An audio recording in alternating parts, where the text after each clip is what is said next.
Alrighty, I am here today to go over the A-tie-in GoPro underwater dive light. Now, it's a sub-TIG light, which is the brand on it. So it says right there, sub-TIG. The box it came in, sub-TIG. So they've just kind of rebranded it under the A-tie-in brand, which is fine. This is a good light. I have a couple of these, and there are two different versions of the light. The other two I have the built-in battery, whereas this one is you use a GoPro Hero 3 type battery. So it's nice to be able to have spare batteries. Runs dead, just pop in a new battery and boom, you're good to go. And the battery life on it is fairly decent. So I'll show you how it opens. This thing works kind of like an ammo box. You get underneath here, pop that up. This part unclips like yo, and then it comes open. And then in the back, we've got a nice silicone ring going around right there. There is the micro USB charging port. There's a little indicator light that comes through there. It's red when it's charging, turns off once it's completely charged. And then you've got your GoPro Hero 3 battery. Pops in and out. You can pick these things up cheap on Amazon right now. So, buy 3 or 4 of them for 10 or 12 bucks, and you've got yourself a bunch of spare batteries for your light. Now, when we put the light in, or the battery in, it does turn the light on. I don't know why, it's kind of annoying. So we'll clip this back down, locks tight. I'm gonna turn this off. And now the light is waterproof. I can attest to that, but I can't attest to any depth. I just stuck it in a tub of water for 45 minutes or an hour or so just to see if it stayed dry inside, and it appeared to stay bone dry. I didn't see anything leaking around this back edge.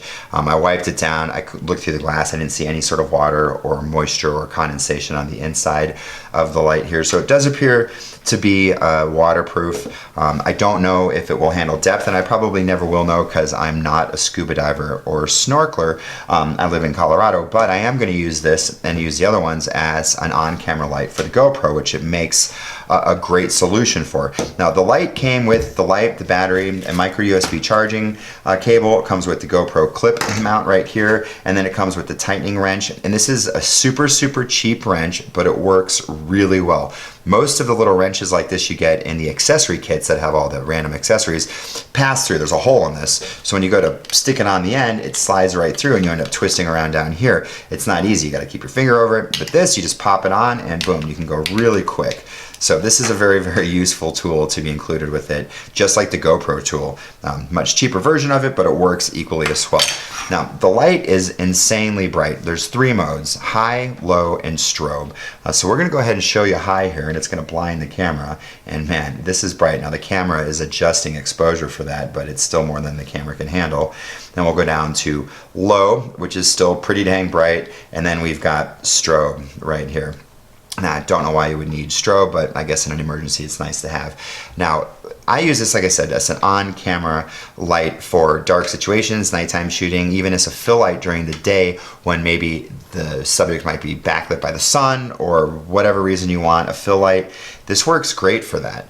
Now, the light itself is bright. Now, it's a little hot in spots and cool in spots. Now, you can see it's not a super even light, and this is just super bright. If you're going to be pointing the camera at yourself, it's too bright to look at. It kills your eyes. So I just made a really simple little diffuser here. Just take some paper, tape it on, kind of seal up the sides here, and now I'll show you what the light looks like. And we have a perfectly smooth light. It's like a little light box, and you can turn it down on low, and this is the setting right like that you would want if you're going to be using this like on a selfie stick or for vlogging, something like that, where you're looking back at it, but this way you can actually look at it. It's not blinding you, it's not hurting your eyes, and you can actually look at it. So perfect light for that. And the light does have a GoPro mount on the top, so you can mount your GoPro right here and then clip this onto your selfie stick, or there's just different ways you can stack these if you have more than one and you want a ton of light.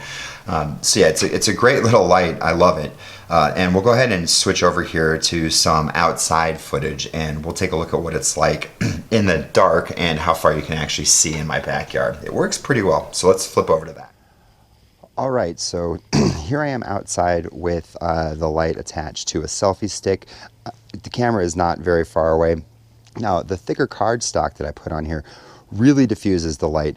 But for me, it just makes it so much easier to look at the camera with the light right there, and it's not stressing my eyes and killing the eyes. If you want it brighter, use a regular piece of paper or completely remove it. Don't use a diffuser at all. And we can kind of maybe show you here. So this is with the diffuser, and I've got the ISO on this GoPro cranked up to 6400 max. So could create some grainy images, but we'll go ahead and let's just pull this off. And there you go. So I don't know how well the camera adjusted or what happened just there, but now we've got some serious bright light.